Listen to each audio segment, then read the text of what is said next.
The bell above the diner door chimed, and the whole room shifted. A man in a leather jacket walked in, his eyes cutting across the tables until they locked on the waitress. She froze, her knuckles white around her order pad, and Ryan felt every instinct in him scream. This wasn't just another customer. The bell above the door chimed softly as Ryan pushed it open with one hand, holding Lily's smaller one in the other. The smell of fresh coffee, fried onions, and warm pie crust greeted them, wrapping around like a blanket after the cool September evening. Mason's diner wasn't fancy. A few vinyl booths lined the walls. The counter glowed under rows of small hanging lamps, and a jukebox in the corner played an old country tune that barely rose above the low hum of conversation. Lily tugged his hand. "Daddy, can we sit near the window? Please." Her cheeks were still flushed from soccer practice, and her ponytail had loosened into a messy halo. Ryan smiled. He never minded small requests like this. Being a single dad meant picking his battles, and pancakes before dinner wasn't one of them. "Window seat it is," he said, sliding into the booth. Lily scrambled onto the red leather cushion across from him, already reaching for the crayons and kids' menu the hostess had left behind. Ryan took a breath, ready to enjoy the simple comfort of the moment. But almost immediately, something pulled at the edge of his attention. The waitress who approached them moved quickly, not with the easy rhythm of someone in control of their shift, but like every step cost her effort. She was tall, maybe 22 or 23, her brown hair tied back in a messy bun. There should have been light in her eyes, but instead they carried something heavy, exhaustion, maybe, or unease. "Hi, I'm Emily," she said with a polite smile that flickered as quickly as it appeared. She held her order pad tightly, as if it might slip away. "What can I get for you tonight?" Ryan ordered coffee for himself, pancakes with extra whipped cream for Lily, and a cheeseburger to go. Nothing unusual.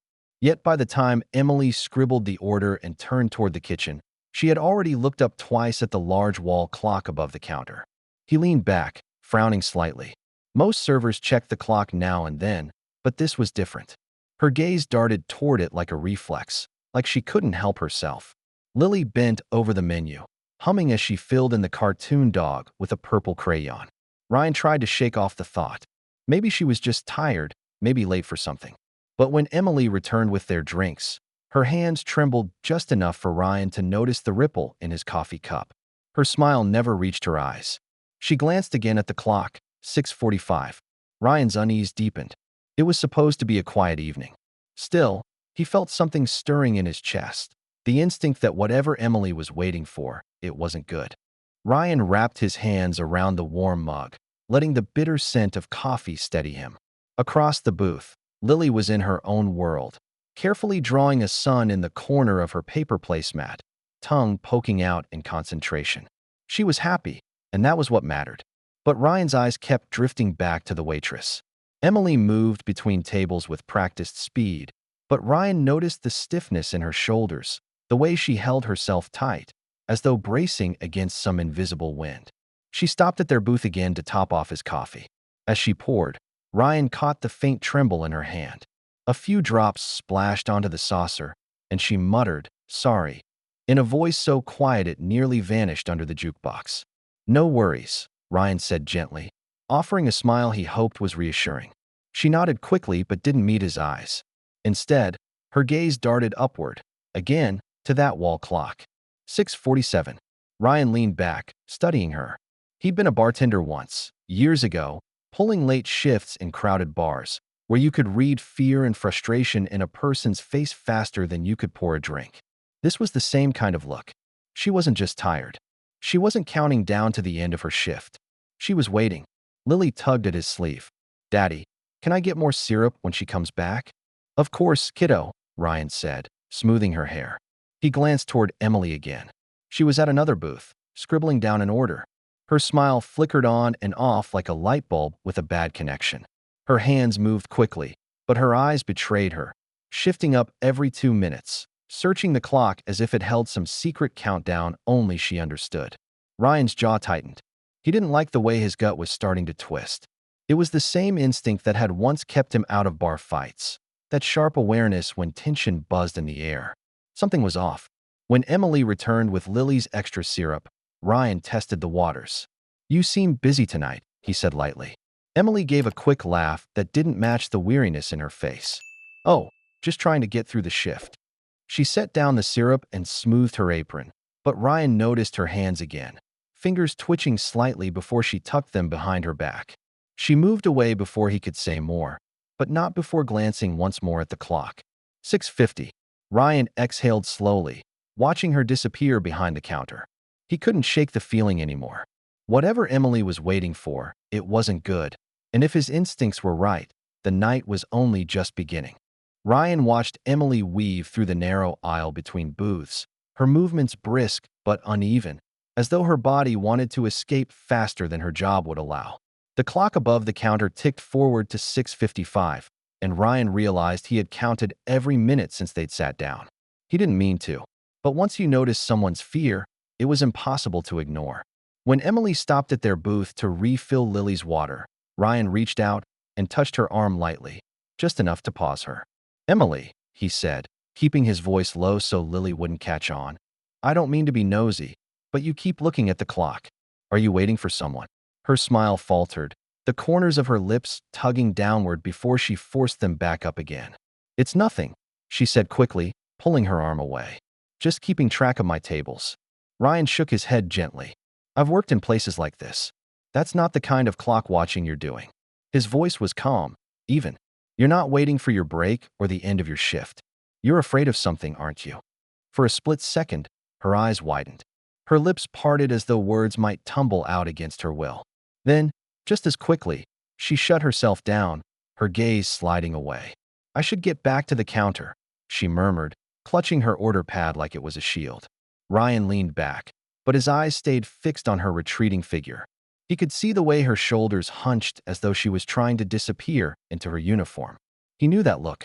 He'd seen it in people who had walked into his bar years ago, hiding bruises behind makeup or fear behind forced laughter. Lily, oblivious, was humming again, dipping her pancakes in a puddle of syrup.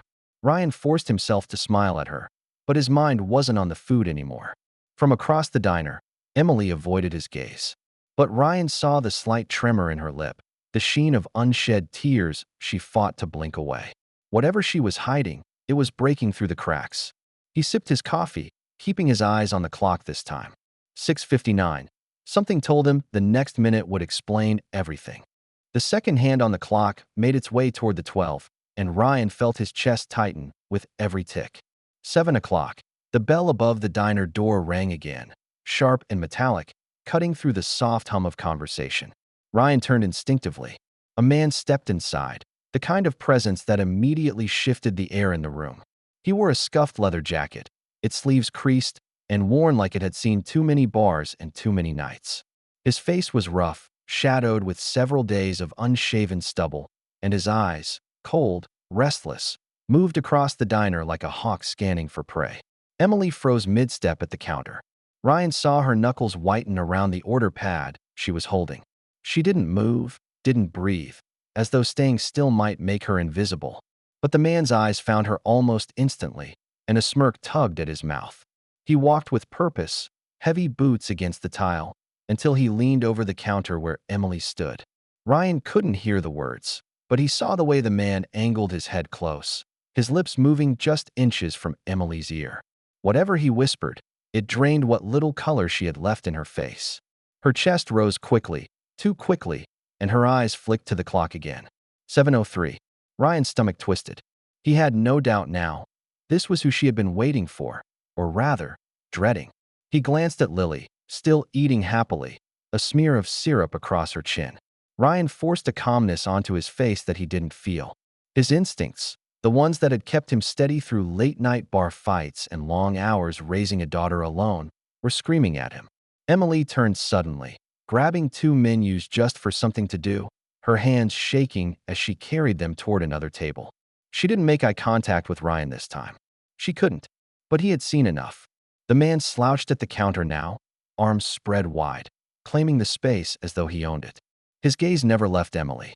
The smirk had faded into something harder, sharper, something Ryan didn't like at all. Ryan sipped his coffee slowly, steadying himself.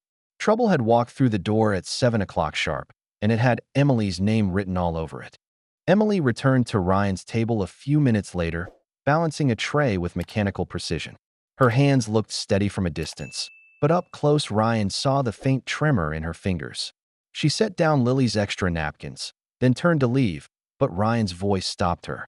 "Emily," he said firmly, though his tone carried no judgment. "I can see you're scared. Please, tell me what's going on." She froze, her shoulders tightening under the weight of his words. For a moment she didn't move, her lips pressed into a thin line. Then, hesitantly, she lifted her gaze to his. The mask of politeness slipped, and what Ryan saw behind it nearly broke him.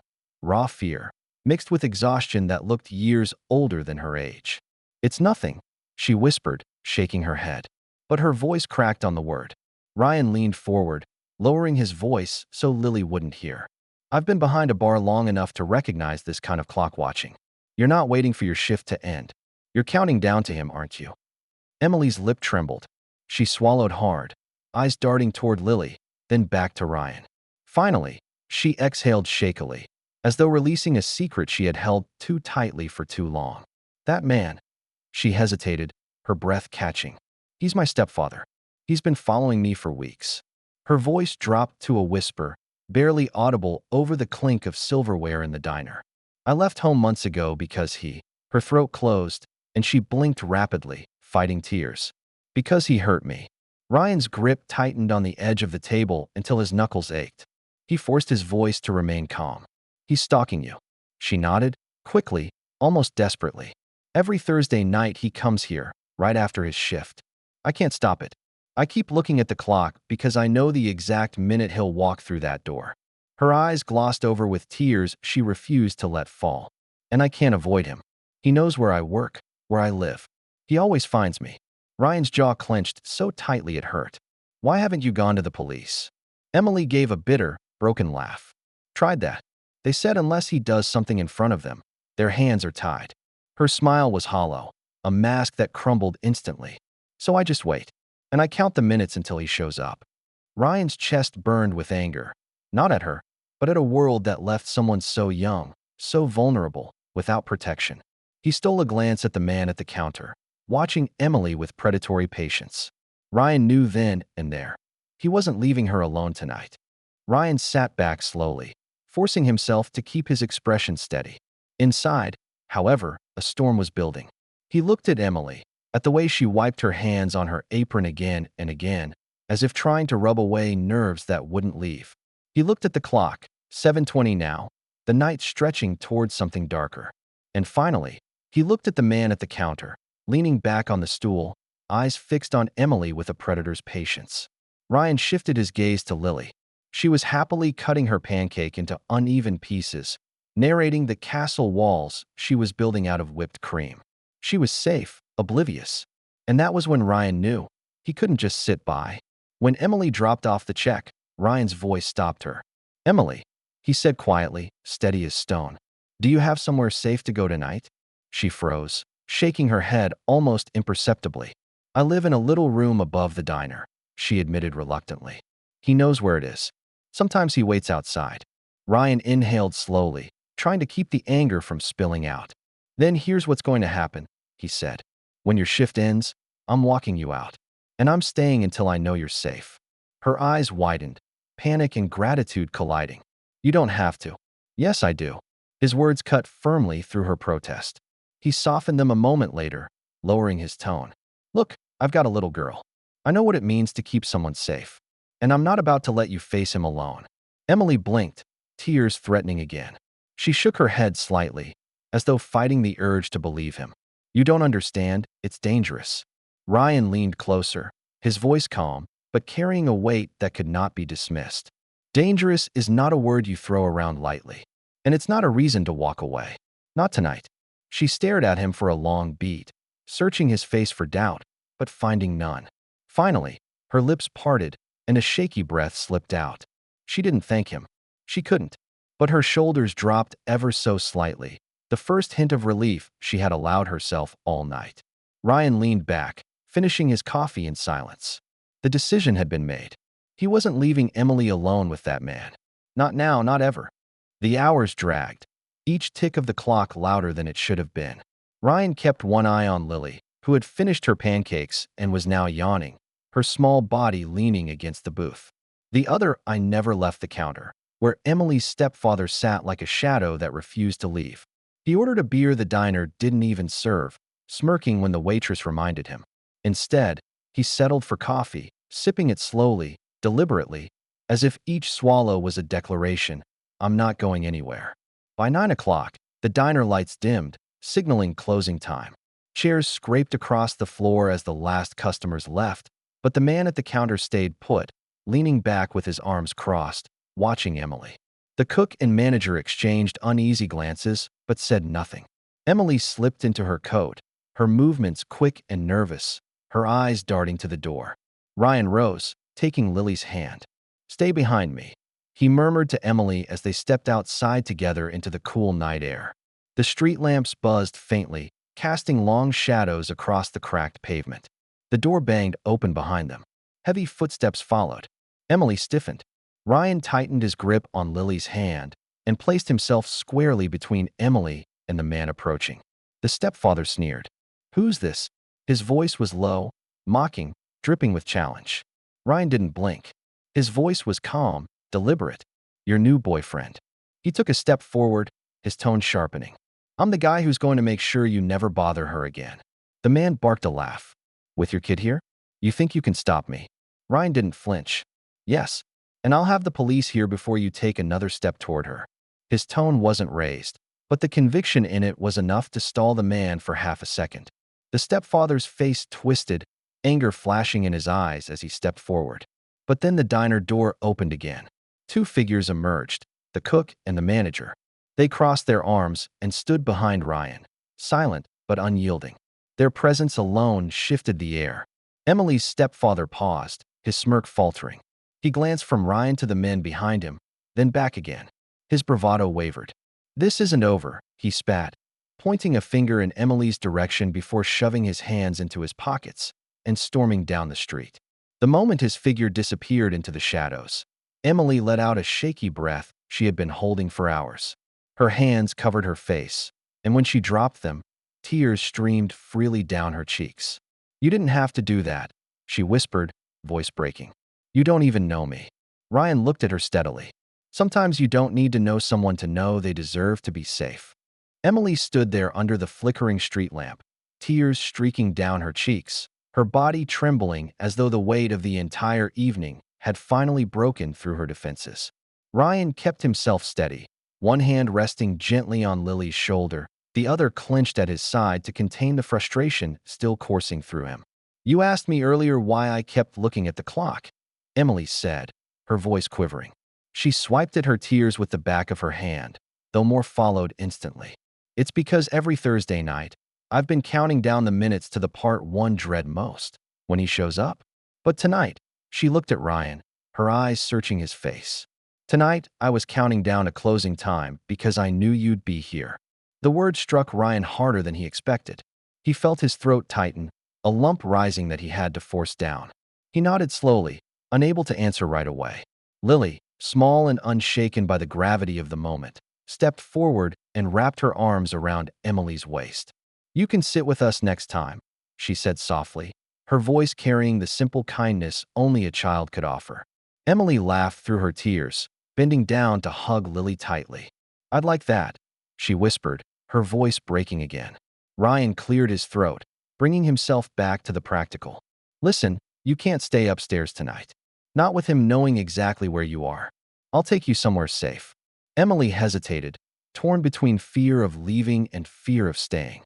But Ryan's calm certainty was a weight she could lean on. She nodded. "Okay." Within the hour, Ryan had made a few quiet calls and drove Emily and Lily across town to a women's shelter he knew of through a coworker. The building was simple but secure, its lights glowing warmly against the night. A volunteer welcomed Emily with the kind of understanding that came from hearing too many similar stories. Before she went inside, Emily turned back to Ryan. "I don't know how to thank you," she said, her voice steadier now, though her eyes still carried the exhaustion of years. "You don't have to," Ryan replied. His gaze softened. "Sometimes you just help because it's the right thing to do." Emily nodded, her lips trembling into the first real smile of the night. As Ryan walked Lily back to the car, he glanced once more at the shelter doors closing behind Emily. He hadn't planned on being anyone's hero tonight. He had only wanted pancakes with his daughter. Yet here he was, reminded that sometimes one question, one small act of noticing, could change the course of someone's life. And though he only meant to help for one evening, Ryan knew this wasn't the end. It was the beginning of a friendship, maybe more, built on trust, safety, and the kind of kindness that leaves ripples long after the moment passes.